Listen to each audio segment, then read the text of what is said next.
Gandhian challenge રાષ્ટ્રીય સ્તરની સ્પર્ધામાં ત્રીજો નંબર મેળવ્યો.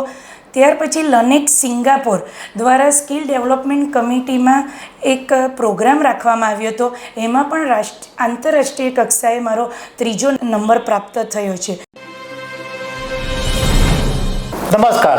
સુરત અને શિક્ષણ જગત માટે તાજેતરમાં એક ગર્વની ક્ષણ એ હતી કે સુરતની જીવન ભરતી શાળાના શિક્ષિકા અમીબેન નાયકને દિલ્હીમાં એક વિશિષ્ટ એવોર્ડ મળ્યો. અને આ એવોર્ડ મહત્ત્વ એટલા માટે હતો કે ઇનોવેશન અને ટેકનોલોજીની અંદર આ જે એવોર્ડ આપવામાં આવે છે એમાં અમીબેન નાયકના યોગદાનને ધ્યાનમાં રાખવામાં આવ્યું.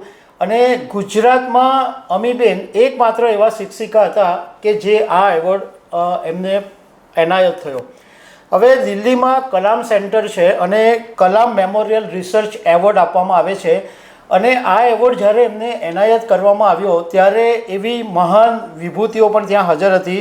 ચીફ ગેસ્ટ તરીકે ડૉક્ટર અર્ચના શર્મા કે જેઓ પ્રિન્સિપલ સ્ટાફ સાયન્ટિસ્ટ CERN છે અને સ્વિટ્ઝરલેન્ડથી તેઓ આવેલા હતા. અને કોન્ફરન્સના ચેર કે જે આ કલામ સેન્ટરના સ્થાપક છે સર્જન પાલસિંહ એ પણ હાજર હતા. તો આ એક મહત્ત્વની અને ગર્વની ક્ષણ જ્યારે આ સુરતની એક શિક્ષિકાને મળી ત્યારે અમને એમ થયું કે આ જે વાત છે તે લોકો સુધી પહોંચાડવી જોઈએ કે એમણે કયું એવું કામ કર્યું કે જેઓ એવોર્ડના હકદાર બન્યા. તો આજે અમીબેન નાયકને અમે બોલાવ્યા છે અને એમની પાસેથી આપણે ઘણી બધી વિગતો જાણીશું.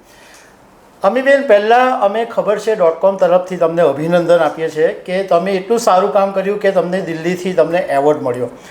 હવે અમારે એ જાણવું છે કે આ જે એવોર્ડ સમારંભ હતો એમાં ટોટલ કેટલા પાર્ટિસિપન્ટ હતા, દેશમાંથી કેટલા શિક્ષિકાઓ આવ્યા હતા અને એમાંથી તમને જે એવોર્ડ મળ્યો એમાં ગુજરાતમાં તમે કેટલા નંબર પર હતા?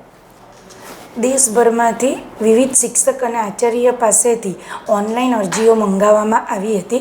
1500 જેટલી અરજીઓ હતી. ત્યારબાદ તેને સ્કિનિંગ કરીને ઓનલાઈન ઇન્ટરવ્યૂ લેવામાં આવે છે અને ત્યાર પછી સિનિયર મેમ્બર્સ દ્વારા પેનલ ગોઠવીને ઓનલાઈન ઇન્ટરવ્યૂ ફાઇનલ રાઉન્ડમાં લેવામાં આવે છે. આની અંદર શિક્ષણ ક્ષેત્રે કરેલું નવીનતમ કાર્ય જે અત્યારની આપણે 21મી સદીમાં ટેકનોલોજી જે હરણફાળ વિશ્વ ભરી રહ્યું છે, આર્ટિફિશિયલ ઇન્ટેલિજન્સ, કોડિંગ, એસ્ટ્રોનોમી જેવા વિશેષ ક્ષેત્રને ધ્યાનમાં રાખીને આ એવોર્ડની પસંદગી કરવામાં આવી છે. અમીબેન, તમને જે એવોર્ડ મળ્યો એ પર્ટિક્યુલર કોઈ સબ્જેક્ટ છે કે એટલે મતલબમાં શું કામ તમને એવોર્ડ મળ્યો? તમારી કઈ કામગીરીને ધ્યાનમાં રાખવામાં આવી? હા, અત્યાર સુધીમાં મારા દ્વારા રાષ્ટ્ર અને આંતરરાષ્ટ્રીય કક્ષાએ મેં વિવિધ પ્રકારના એવોર્ડ મેળવ્યા છે. 2014થી મારી શૈક્ષણિક કારકિર્દી મેં શરૂઆત કરી. ત્યાર પછી નિરંતર ગાંધીયન ચેલેન્જ રાષ્ટ્રીય સ્તરની સ્પર્ધામાં ત્રીજો નંબર મેળવ્યો.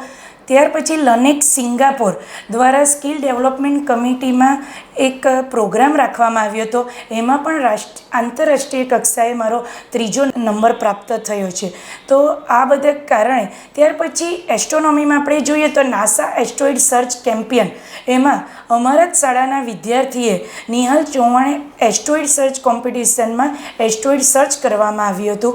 તો આ જે અબ્દુલ કલામના વિઝન હતા એ વિઝન પર ખરી ઉતર્યા હતા સાચા અર્થમાં. એ માટે આ એવોર્ડ માટે મારી પસંદગી કરવામાં આવી હતી. અમીબેન, જીવન ભારતીમાં તમારી ભૂમિકા શું છે? એટલે એક શિક્ષિકા તરીકે તમે ત્યાં આગળ શું કરાવો છો? એક શિક્ષિકા તરીકે હું અટલ લેબ, એસ્ટ્રોનોમી ક્લબ અને વિવિધ પ્રકારના વોકેશનલ કોર્સિસ ચલાવી રહી છું. અત્યારે અટલ લેબમાં સ્ટેમ બેઝ એજ્યુકેશન્સ હોય છે જેમાં વિદ્યાર્થીને અમે વૈજ્ઞાનિક સિદ્ધાંતોનું પ્રાયોગિકરણ કેવી રીતના કરી શકાય અને AI લેબ, રોબોટિક્સ લેબ વિવિધ પ્રકારના અભ્યાસક્રમો દ્વારા અમે વિદ્યાર્થીને શીખવીએ છીએ કે જે અત્યારે આપણે જાણીએ છીએ કે નરેન્દ્ર મોદી સાહેબ દ્વારા પણ આ બધા વિષયોને ખૂબ મહત્ત્વ આપી રહ્યું છે. તો જીવન ભારતી શાળા આ વસ્તુ છેલ્લા 8 વર્ષથી કરી રહી છે. તો અમીબેન, એનો મતલબ એમ થયો કે તમે સ્કિલ ડેવલપમેન્ટ પર ભાર મૂકી રહ્યા છો. તો આ જે સ્કિલ ડેવલપમેન્ટ માટે જે તમને એવોર્ડ મળ્યો એને કારણે બાળકોના જીવન પર શું ફરક દેખાયો તમને? હા, વિદ્યાર્થીઓની એનાલિટિકલ સ્કિલ વિકસી, વિદ્યાર્થીઓમાં એક કોન્ફિડન્સ લેવલ વધ્યો, વિદ્યાર્થી બીબાઢાળ જે પ્રવૃત્તિ હતી એમાંથી એમને કંઈક નવીનતમ વિચાર અને પોતે કંઈક કરી શકે છે, પોતે આ ટેકનોલોજીની દુનિયામાં એક કદમ આગળ વધી શકે છે એવો એમને આત્મવિશ્વાસ આવ્યો. અને નવા ક્ષેત્રે, શાળા ક્ષેત્રે જ્યારે આ વસ્તુ કરવામાં આવે તો વિદ્યાર્થીને નવા ક્ષેત્રમાં પોતાની કરિયર બનાવવા માટેના સ્કોપ માટેનો માર્ગ ખૂબ વિશાળ જણાતો હોય છે. અમીબેન, અત્યારની જે પ્રેઝન્ટ ટેકનોલોજી છે એ કઈ છે અને તમને ફ્યુચરની અંદર ટેકનોલોજીમાં કયો બદલાવ દેખાઈ રહ્યો છે? અત્યારની પ્રેઝન્ટ તો આપણે જોઈએ તો AI, ચેટ જીપીટી છે, IoT છે, તો એમાં નિરંતર નવા ક્ષેત્રે અત્યારે ટેકનોલોજીમાં પરિવર્તન આવી રહ્યા છે. ખૂબ ઝડપથી આ ટેકનોલોજી બદલાઈ રહી છે. Totally AI, data scientist, Python, MLA, machine learning, ત્યાર પછી વિવિધ એમાં પણ ઘણા બધા એના જુદા ક્ષેત્ર હોય છે. હવે બેન, આર્ટિફિશિયલ ઇન્ટેલિજન્સ જે તમે વાત કરી AI વિશે, એનો એકાદ પોઈન્ટ એવો સમજાવી શકશો કે એ પોઝિટિવ કેવી રીતના ફાયદાકારક થઈ શકે છે? હા, હવે માનવી દ્વારા જ્યારે કોઈ કાર્ય કરવામાં આવે તો એમાં કોઈ વખત ચોકસાઈતા નહીં રહે. તો જ્યારે AI દ્વારા કામ કરવામાં આવે તો એક સતત કામગીરી કરે છે અને આપણને ચોકસાઈતાથી કામ પડે છે. મશીન છે એટલે ભૂલ થવાની સંભાવના છે, પરંતુ મનુષ્ય કરતાં ઓછી છે, કે જેથી કરીને આપણે ચોકસાઈનો અને સમય બચાવી શકીએ છીએ આ ટેકનોલોજીથી આપણે. તો દર્શક મિત્રો, આ હતા જીવન ભારતી શાળાના શિક્ષિકા અમીબેન નાયક.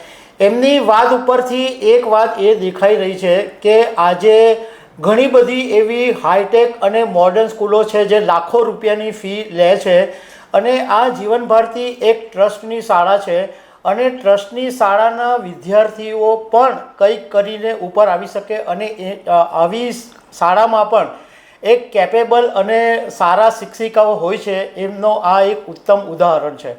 Amiben, thank you very much. ખબર છે .com પર આભાર સર તમારો.